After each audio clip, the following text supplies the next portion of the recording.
in which an affair unfolds, and we see the damage wrought upon the scorned.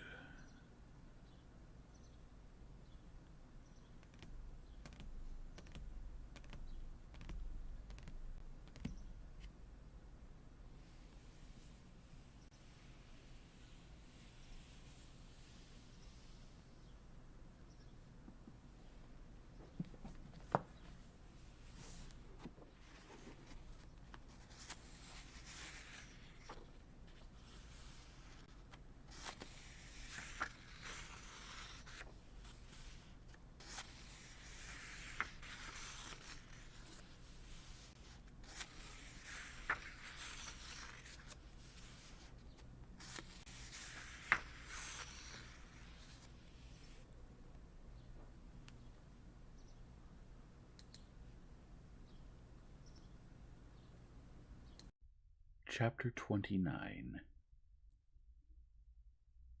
Everybody loudly expressed his disapproval. Everyone repeated the phrase someone had uttered. We only lack circuses with lions, and horror was felt by all, so that when Vronsky fell and Anna gasped loudly, there was nothing extraordinary in it. But after that, a change came over Anna's face which was positively improper. She was completely at a loss. She started thrashing about like a trapped bird, now wanting to get up and go somewhere, now turning to Betsy. Let's go, she kept saying.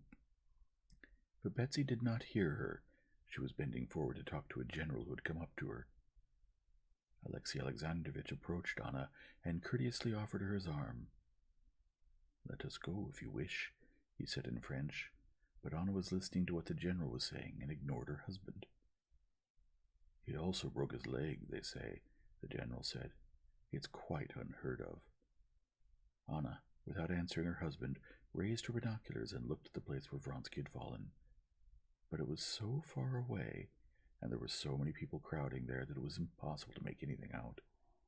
She lowered the binoculars and made as if to leave, but just then an officer galloped up and reported something to the emperor.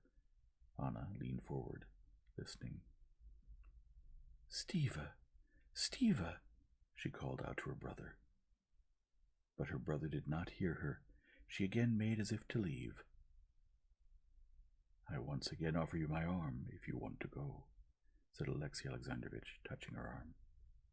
She recoiled from him in revulsion, and without looking at his face replied, No, let me be, I'll stay.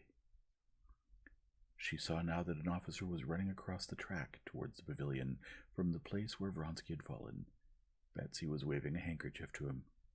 The officer brought the news that the rider was unhurt, but the horse had broken her back. Hearing that, Anna quickly sat down and covered her face with her fan. Alexey Alexandrovitch could see that she was weeping, and was unable to hold back not only her tears, but the sobs that heaved her bosom. Alexey Alexandrovitch shielded her, giving her time to recover. For the third time I offer you my arm, he said after a short while, addressing her. Anna looked at him and did not know what to say. Princess Betsy came to her aid. No, Alexey Alexandrovitch, I brought Anna here and promised to take her back, Betsy interfered. Excuse me, Princess, he said, smiling courteously, but looking her family in the eye. But I see that Anna is not quite well, and I wish her to leave with me. Anna glanced fearfully at him, obediently stood up, and placed her hand on her husband's arm. I'll send to him to find out and get word to you, Betsy whispered to her. On the way out of the pavilion, Alexey Alexandrovitch, as always, talked with people he met, and Anna also had, as always, to respond and talk. But she was not herself, and walked at her husband's side as if in a dream. Hurt or not? Is it true? Will he come or not? Will I see him tonight? She thought. She silently got into Alexey Alexandrovitch's carriage, and they silently drove away from the crowd of vehicles. Despite all he had seen, Alexey Alexandrovitch still did not allow himself to think of his wife's real situation. He saw only the external signs, He saw that she had behaved improperly, and considered it his duty to tell her so. Yet it was very hard for him to say more, but to say just that. He opened his mouth in order to tell her how improperly she behaved, but involuntarily said something quite different. "How inclined we all are, though, to these cruel spectacles," he said.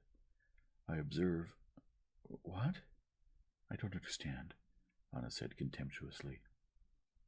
He was offended, and at once began saying what he had wanted to. "I must tell you," he said. "Here it comes, the talk," she thought, and became frightened. "I must tell you that you behaved improperly today," he said to her in French. "In what way did I behave improperly?"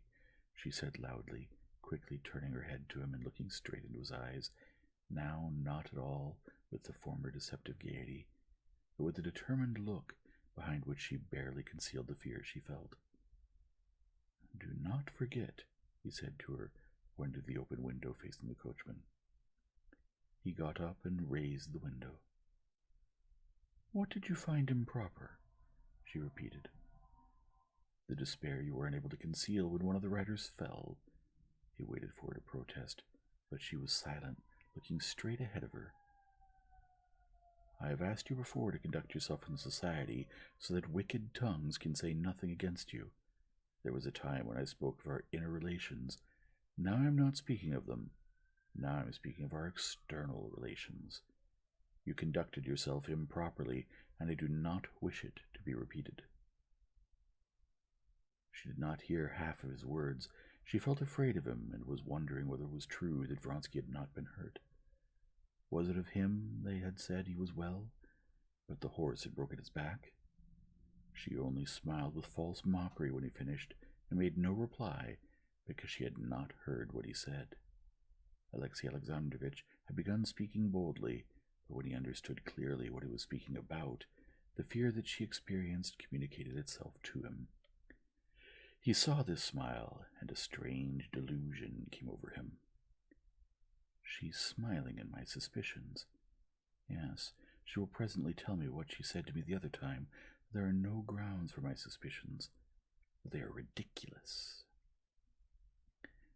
Now, when the disclosure of everything was hanging over him, he wished for nothing so much as that she would mockingly answer him, just as before, that his suspicions were ridiculous and had no grounds. So dreadful was what he knew that he was now ready to believe anything, but the expression of her face, frightened and gloomy, did not promise even deceit. "Perhaps I am mistaken," he said. "In that case, I beg your pardon." "No, you're not mistaken," she said slowly, looking desperately into his cold face. "You are not mistaken. I was and could not help being in despair. I listen to you and think about him. I love him. I am his mistress. I cannot stand you. I'm afraid of you. I hate you. Do what you like with me." And throwing herself back into the corner of the carriage, she began to sob, covering her face with her hands. Alexey Alexandrovitch did not stir or change the straight direction of his gaze, but his entire face suddenly acquired the solemn immobility of a dead man, and that expression did not change during the whole drive to their country house. As they approached the house, he turned his head to her with the same expression. "So be it. But I demand that the outward conventions of propriety be observed until," his voice trembled, "until I take measures to secure my honor and inform you of them." He got out first and helped her out. In the presence of the servants, he silently pressed her hand, got into the carriage, and drove off to Petersburg. After he left, a footman came from Princess Betsy and brought Anna a note. "I sent to Alexey to find out about him, and he wrote me that he is safe and sound, but in despair. So he will come," she thought. "How well I did to tell him everything." She looked at her watch. There were still 3 hours to go, and the memory of the details of the last meeting fired her blood. My God, what light! It's frightening, but I love seeing his face, and love this fantastic light. My husband. Oh, yes, well, thank God it's all over with him.